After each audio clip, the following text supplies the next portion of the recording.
Hello friends, सबसे पहले तो वेलकम करते हैं अपने चैनल में लफ्फा गार्डन में। फ्रेंड्स, आज आपसे शेयर करेंगे जापानी फल मतलब परसीपन। इसको हम सीड से ग्रो कर सकते हैं।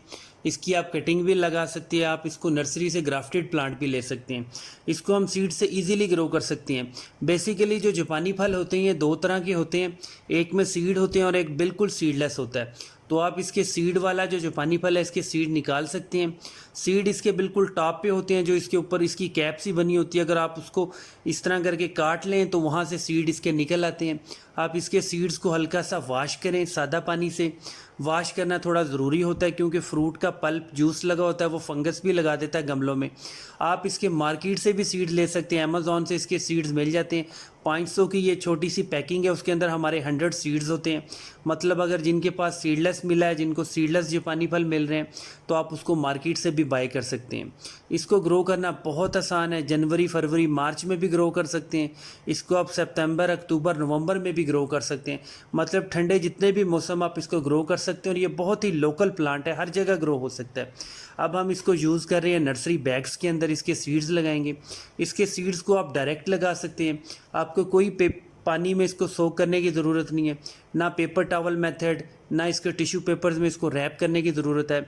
बहुत आसानी से इसके सीड्स जर्मिनेट हो जाते हैं। लेकिन आपने कोशिश करनी है, इसके लिए आपने सादा मिट्टी यूज़ करनी है। लेकिन जो आपकी मिट्टी होगी, पॉटिंग मिक्स होगा, उसमें बहुत ज़्यादा सैंड नहीं होनी चाहिए। आपने कोशिश करनी है कि फल वाली मिट्टी थोड़ी सी अवॉइड करनी है। आप सादा गार्डन सॉइल ले लें, जिसको हम हल्की फुल्की चीकनी मिट्टी कहते हैं। लेकिन आपने प्योर चीकनी मिट्टी कभी भी यूज़ नहीं करनी है। चिकनी मिट्टी और फल वाली मिट्टी का कोई मिक्सचर बना लें और उसके अंदर गली सड़ी गोबर की खाद मिला दें। वर्मी कंपोस्ट है वो मिला दें। जो गले सड़े पत्तों की खाद होती है, जिसको हम लीफ कंपोस्ट कहते हैं, आप वो भी ऐड कर सकते हैं। नर्सरी बैग्स अच्छी तरह फिल कर लें और नर्सरी बैग्स के अंदर 1 से 2 ड्रेनेज होल्स ज़रूरी हैं। आप इसको छोटे छोटे कप्स में भी लगा सकते हैं। सीड्स आपने डायरेक्ट लगाने और सीड्स आपने 1 इंच डीप करके लगाने। सीड्स लगाने के बाद फर्स्ट टाइम आप अच्छे से पानी दें। इतने अच्छे से पानी देना चाहिए कि नीचे से जो ड्रेनेज होल्स होते हैं वहाँ से पानी निकल जाना चाहिए। उसके बाद अपने सारे के सारे नर्सरी बैग्स को शेडी एरिया में रख देना है, क्योंकि ये सारा प्रोसेस हो रहा है जनवरी, फरवरी, मार्च, ये भी ठंडा मौसम है। और जब सितंबर, अक्टूबर, नवंबर है, ये भी ठंडा मौसम है। तो आपने कोशिश करना है इसको शेडी एरिया में रख देना है और ऊपर से कवर करने की कोई ज़रूरत नहीं है। इसके सीड्स बहुत हार्ड होते हैं, बहुत जल्दी जर्मिनेट होते हैं। मैक्सिमम यही नोट किया गया है कि इसके सीड्स 25 दिन से 40 दिन के अंदर सारे के सारे जर्मिनेट हो जाते हैं। जब तक इसके सीड्स जर्मिनेट नहीं होते, आपने कोशिश करनी है कि जो नर्सरी बैग्स हैं, गमले हैं, पॉट्स हैं, उसके ऊपर आपने पानी शावर करते रहना है। फर्स्ट टाइम ज़्यादा पानी देना, उसके बाद आपने कभी भी इसको ज़्यादा पानी नहीं देना। और इसके सीड्स जैसे जैसे जर्मिनेट होंगे, आप वैसा ही फील करेंगे कि बहुत जल्दी इनकी ग्रोथ हो रही है। और एक सीड से सिर्फ एक ही बेबी प्लांट जर्मिनेट होगा। और ये जिस तरह एलोवेरा के रूट से पप्स निकलते हैं, ऐसा कोई सीन नहीं है। और आपने इसको फर्टिलाइज़र टाइम टू टाइम लाजमी देना है। मतलब अगर आपके बेबी प्लांट्स 6 महीने के हो गए हैं, 6 महीने के बाद आपने इसको ज़्यादा से ज़्यादा गोबर की खाद देनी है। और ये बिल्कुल हार्ड प्लांट है, ढीठ प्लांट है, लोकल प्लांट है। आप इसको पंजाब में, पुणे में, बम्बई में, कराची में, लाहौर में, जहाँ भी आप इसको ग्रो करना चाह रहे हैं, ये ईज़िली ग्रो हो जाएगा। हम लोग इसकी तरफ थोड़ा सा तवज्जो नहीं दे रही हैं। ये बहुत ही आसानी से ग्रो होने वाला प्लांट है और बहुत ज़्यादा गर्मी भी बर्दाश्त कर सकता है। मतलब आप यूँ फील कर लें, अगर आपके एरिया का जो टेम्परेचर है 45, मैक्सिमम 46, 47 तक भी जा रहा है, तो ये प्लांट इजीली सरवाइव कर जाएगा। अब ये प्लांट उस एरिया का नहीं रहा जिस तरह के हम सोचते थे कि ये ठंडे इलाके का प्लांट है, वैसा हरगिज़ नहीं है। आप इसको अपने एरिया में भी ग्रो कर सकते हैं। और जो आप सीड से प्लांट ग्रो करेंगे, वो 7 से 8 साल के बाद आपको थोड़ी सी फ्रूटिंग लाजमी देगा।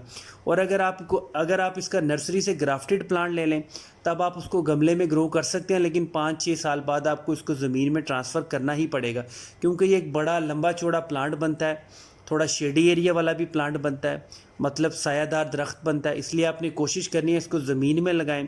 और जहाँ भी लगाएं आपने इसको फर्टिलाइज़र ज़्यादा देना है। पानी आपने इसको बहुत कम देना है, लेकिन फर्टिलाइज़र इसकी बहुत ज़्यादा देना होता है। और जो बेस्ट फर्टिलाइज़र है वो गोबर की खाद होती है।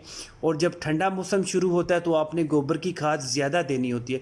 गोबर की खाद बेसिकली स्लो रिलीज़ फर्टिलाइज़र होता है। आप उसको गमले में डाल भी दें तो ऐसा कभी भी नहीं होगा कि अगले दिन ही वो असर कर जाए। और आपका प्लांट जो है वो बूस्ट हो जाए, ऐसा कभी भी नहीं होगा।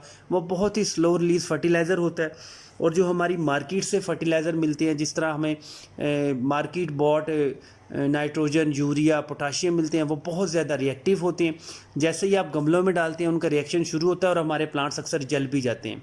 तो ये बहुत ही लोकल प्लांट है, इसकी केयर भी बहुत आसान है।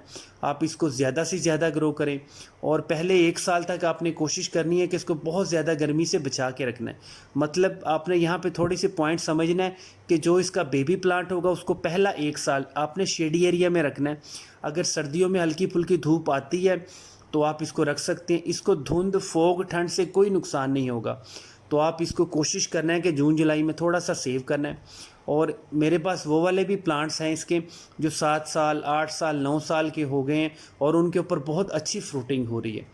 और आप इसके सीड्स को ज़्यादा से ज़्यादा ग्रो करें, थोड़ा बैकअप रखें। और अगर आप 10 से 15 सीड्स ग्रो कर रहे हैं तो 3-4 आपके प्लांट सर्वाइव कर जाएंगे। और ये वाले जो आप प्लांट्स देख रहे हैं ये 7 साल, 8 साल, 9 साल पुराने हैं। इसमें 2 ग्राफ्टेड प्लांट और बाकी सीड से ग्रो हुए थे और इनके ऊपर फ्रूटिंग हो रही है। इसमें मैक्सिमम वैरायटी नहीं होती, 2 तरह के ही होते हैं, सीडलेस और सीड वाले। और इसमें कोई ऐसा इशू नहीं है, इसलिए आप इसको लोकली प्लांट समझें और ईजीली टू ग्रो है ये। और आप घर में, लॉन में, छत पे भी आप ग्रो कर सकते हैं अगर बड़े बड़े गमले हैं, कोई बड़ा ड्रम है। लेकिन आपको इसको ज़मीन में ट्रांसफ़र करना पड़ेगा क्योंकि ये बहुत बड़ा प्लांट है। और अगर वीडियो अच्छी लगी है तो चैनल को ज़रूर सब्सक्राइब करें। Thank you friends.